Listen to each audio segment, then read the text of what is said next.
afternoon. My name is Alena Shautsova. I'm an immigration attorney from Brooklyn, New York. And in today's live Facebook presentation, I would like to give you a very recent update regarding new rule by the Department of Homeland Security that is expected to be published tomorrow, October 21st, and it is expected to go into effect 30 days after publication.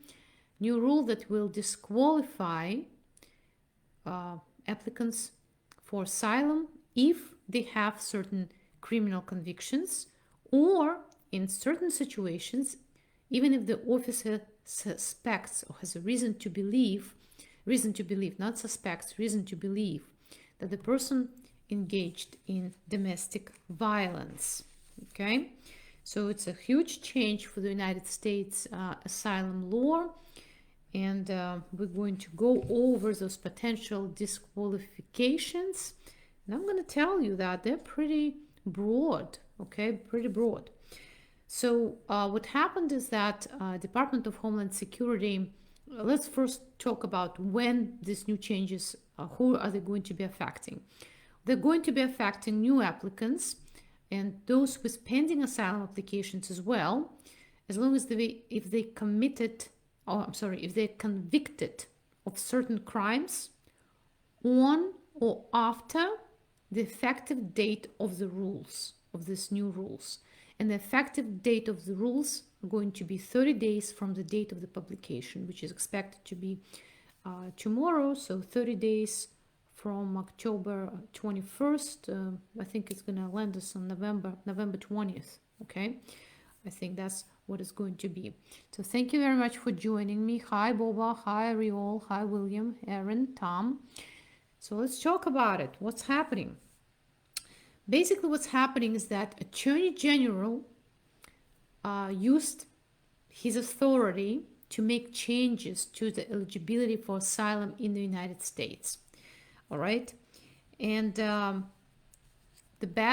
first disqualifier that's going to impact many is this: if a person is convicted of a felony under federal or state law on or after the date the rule goes into effect, the person is going to be ineligible for asylum.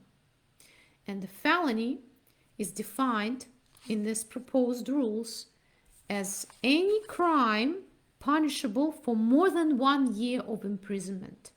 That was going to mean a felony, what a felony is going to mean for these rules.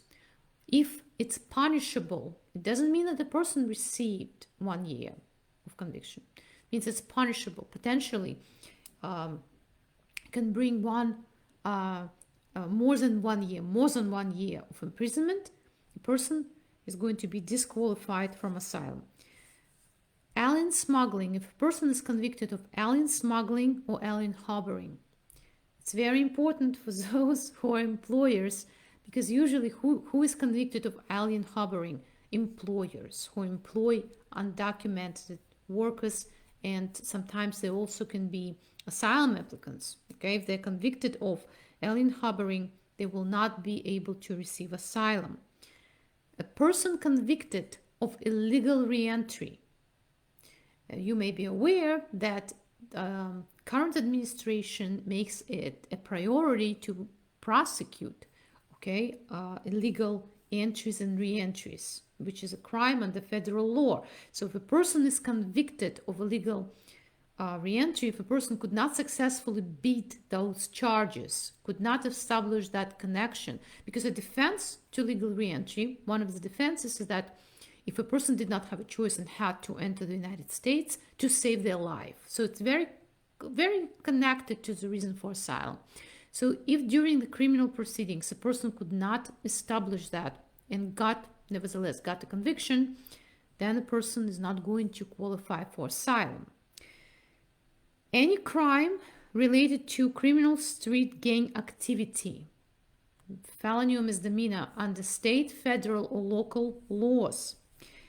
A crime of conviction while under the influence of intoxication, driving under the influence of intoxicant. So a person can be under the influence of alcohol or perhaps some controlled substance. It's DUI, right? A DUI now will disqualify a person from asylum. Very important. Federal, state, or local conviction of domestic violence. Conviction of domestic violence, or if there is no conviction, if the adjudicator, asylum officer, has a reason to believe a person subjected somebody to extreme cruelty or battery, this will disqualify the applicant from asylum. An example, you and your wife had a fight. The wife wrote a letter to asylum office saying that you're not nice to her and there was a fight. Hopefully there was no physical alteration, but still stalking, harassment can qualify as domestic violence, okay? And this, it seems to be sufficient, will be sufficient to disqualify a person from asylum. Further, misdemeanor under federal law, certain misdemeanors under federal law, and now you have to listen carefully what those misdemeanors are. And misdemeanor under this particular rules is a crime punishable for less than 1 year of imprisonment. And it can be a misdemeanor related to false identification. Okay, for example, using false driver's license, right? Unlawful receipt of public benefits, very important, unlawful receipt of public benefits, possession of controlled substance, possession of controlled substance. And that's where we stand. And by the way, commission, if a person committed domestic violence, but the person has not been convicted, this will also disqualify a person from receiving asylum, meaning that if you are involved in a family dispute of some sort and the officer decided that it qualifies as domestic violence, even if there is no conviction yet, you can be disqualified from asylum. You may still qualify for withholding of removal if other criminal bars do not apply, but basically it's going to be tough for certain people to get asylum, right? Domestic violence, I would say not common, but it's a concern, right? Domestic violence, DUI, illegal re-entry, some of the crimes on that list I personally would have taken on case-by-case basis, because let's say a person is suffering from post-traumatic stress disorder and somehow got convicted of DUI related to the harm they suffered in their home country. It's possible, and the same unfortunate effect is going to prevent them from getting asylum in the United States. So I don't think that this is entirely fair. And I guess the presumption that if that's your excuse, you wouldn't be convicted, but it's not always the case. I know that DUI laws are the toughest laws. Criminal laws are the toughest ones, one of the toughest ones in the United States. It's very hard to beat an allegation of DUI.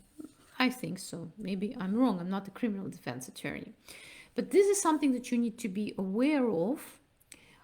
Again, going into effect under my calculation, November 20th, right? 30 days from October 21st. Maybe I'm a little bit wrong. Maybe it's November 21st, but in a month or so, okay? So if it happens that a person is convicted of or even suspected to have engaged, reason to believe that the person has engaged in domestic violence or has a conviction of some other crimes, person is not going to will be statutory ineligible to receive asylum. Very important. Well, this is our main update for today.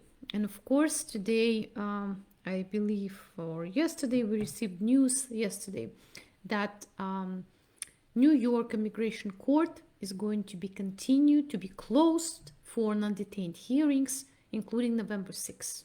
Okay, so the hearings still going to be, for non-detained cases, are going to be canceled, including through November 6th. Some of my clients say, are you sure they're going to be canceled? Because we did not receive a cancellation notice. I'm pretty sure. Unless New York court is going to issue a memo saying that they will be reopened. You did not receive cancellation notice because I think court is very busy and it just cannot physically process so many cancellation notices in such a short period of time. Okay, that's why you didn't receive the notice of your hearing to be canceled. But if you're very worried, you can always call the court and just double check, okay, if your hearing is going to take place. But I'm pretty sure. And now, guys, if you have some questions, I'm going to try to answer some of them. Hi, Alcini. Hi, I live in Minnesota. I filed N-400 last September. How long I need to wait to receive fingerprints appointment? I think you should expect delays in fingerprint appointments, even though currently I've noticed that they started reissuing them. So usually within like 60 days, 90 days, if you filed in September, on September 2nd, I do not know if you received the receipt already or not, but I would say 60 to 90 days. Hi, Azim. Oh, you're welcome. Will be just re-entry or does it apply to entry too? It says illegal re-entry, okay? A crime of illegal re-entry. That's what it says in the rules. I'm filing immigration asylum, but my lawyer, got sick with COVID and my 1 year has passed. Can I still fill it out with another lawyer?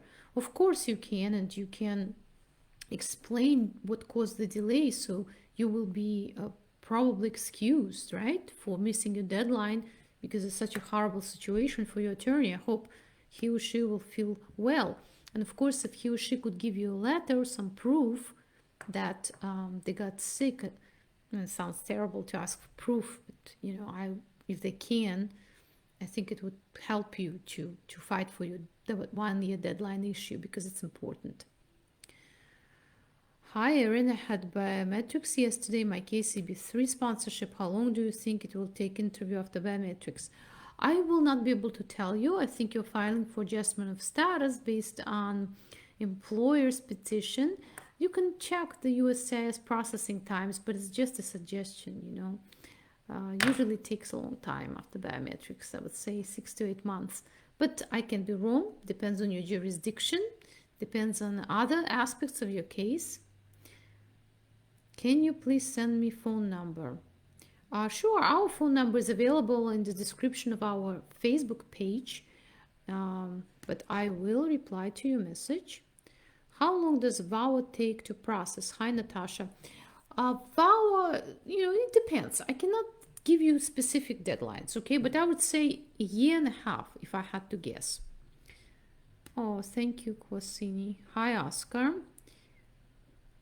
Hi, Krishna. When New York Immigration Court is back to work? I really do not know. I would like to know that too. All I know that for now they're closed until and through November 6th, all right, for non-detained hearings. Detained hearings are going forward, but we will see. I think that they will start doing master hearings telephonically soon. So we will see. That's my prediction because they cannot be closed forever, right? The backlog is going to be so huge if they're going to remain closed for a long time that it will be very difficult for them to just cope with that. Hi, Elias. Well, these are all updates for today, okay? And of course, I will try to keep you updated. Oh, you're welcome, Mohammed. I'll try to keep you updated throughout the week as to new rules, proposed rules, and everything else that's happening in immigration and immigration system of the United States. Thank you very much for joining me and for watching. Please like, share this video, and I hope to see you soon.